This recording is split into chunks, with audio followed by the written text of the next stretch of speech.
Number 16 Clemson men's basketball lost to Memphis 87-82 in overtime. So what exactly happened? I'll go over the stats and what happened in the first, second half, as well as overtime in terms of the points scored. I'll go over even the last minute in overtime.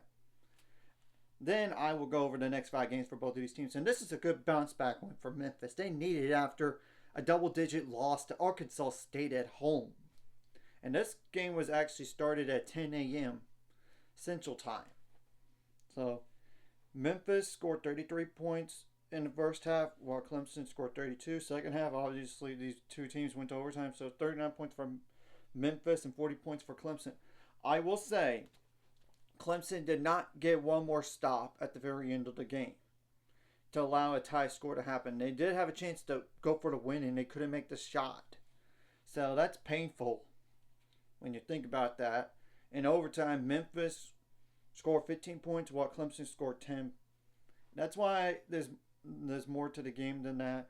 So that's why I'm going over the last minute in overtime and in the stats, because it might paint the picture a little bit better.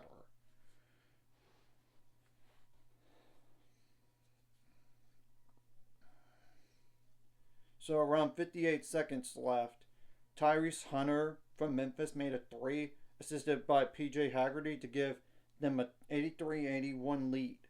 Around 43 seconds left, Nicholas Jourdain fouled for Memphis, and Ian Shefflin went to the line, missed the first free throw, but made the second to make it 83-82. Around 19 seconds left, Tyrese Hunter turned the ball over, which was stolen by Victor Larkin, but he turned the ball over himself, which was stolen by Dane Danger. And around 15 seconds left, Ian Shefflin had to foul. Crazy sequence there when you look at the highlights. And Dane Danger made both free throws to make it 85-82. Memphis called timeout. Chase Hunter, around 10 seconds left, tried to go for a three, but missed it. Memphis got the defensive rebound. And Aiden Zachary, around 6 seconds left, fouled. And PJ Haggerty went to the line and made both free throws. And Clemson, they tried to throw the ball back into play from their own baseline. They threw straight out of bounds, and nobody touched it. So Memphis got the ball back in, and they just let them dribble it out. Man, that's painful. Oh, loss right there for Clemson, especially at home. And and the crazy thing is, Clemson was up 5 with 104 left in regulation, but they couldn't get enough stops, and they had a chance to go for the win by Chase Hunter, who missed a three around 2 seconds left. And they did turn the ball over around 51 seconds left.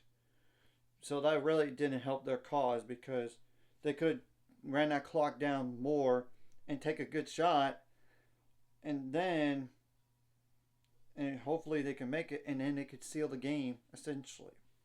But they couldn't do it because of the turnover. But even if they missed a shot, they would have give Memphis not as much time to go for the tie.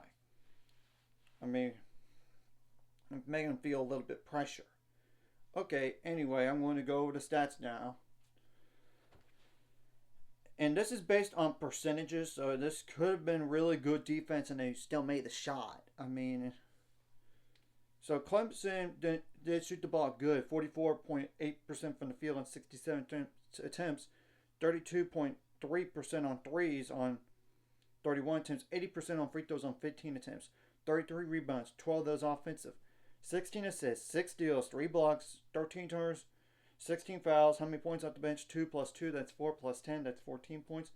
And literally 5 double-digit scores in this game that combined for 17 plus 23, that's 40. Plus 10, that's 50. Plus 11, that's 61.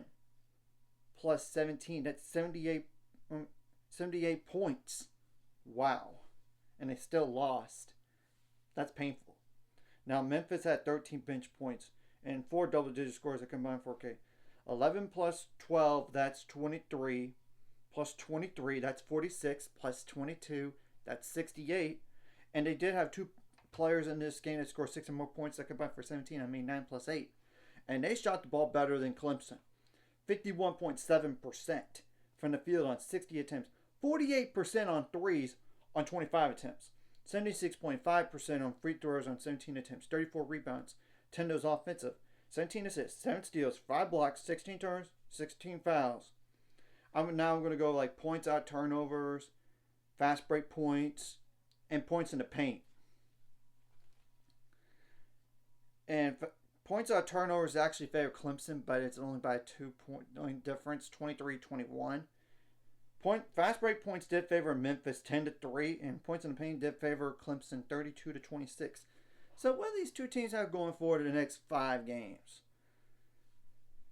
So Clemson has on the road to South Carolina next, and they do have like the holiday hoops presented by K Jewelers against Wake Forest, December 21st.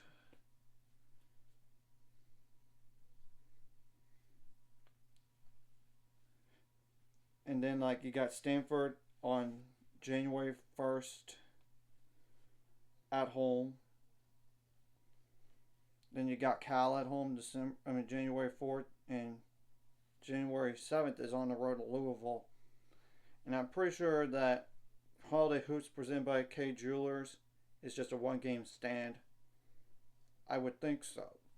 But I'm going to double check that right now. It's just crazy that Memphis, that lost to Arkansas State, beat Clemson on the road. That was an epitome of brutality loss for Memphis.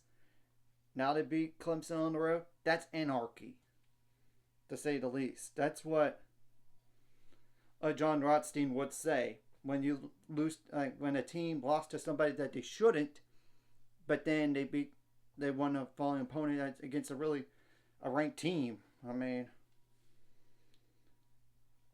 it is what it is on that. That's why we play the games, folks. Anything could happen. Yep, it's just the one game stand. That's kind of what I thought, because that was a conference game.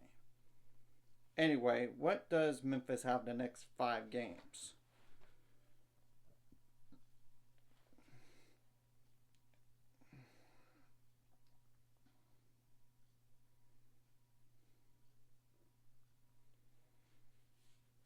On the road to Virginia, December 18th. I would think Memphis is the better team, but then again, we'll have to wait and see. Then you got Mississippi State at home, December 21st. December 28th, you got Ole Miss at home. To name 2 more games in January, on the road at Florida Lincoln University, aka FAU, January 2nd. January 5th, you got North Texas at home. So anyways, if you like this content, hit the like and subscribe button. See you guys later. On the road at 7 subscribers, course ultimate goal is 1,000 more. So my money after this course. Like video, comment video really helps YouTube algorithms. More people see it. Sharing the video does help as well, so more people could watch. And if you're watching and not subscribed, hit subscribe button, ring the notification bell as well.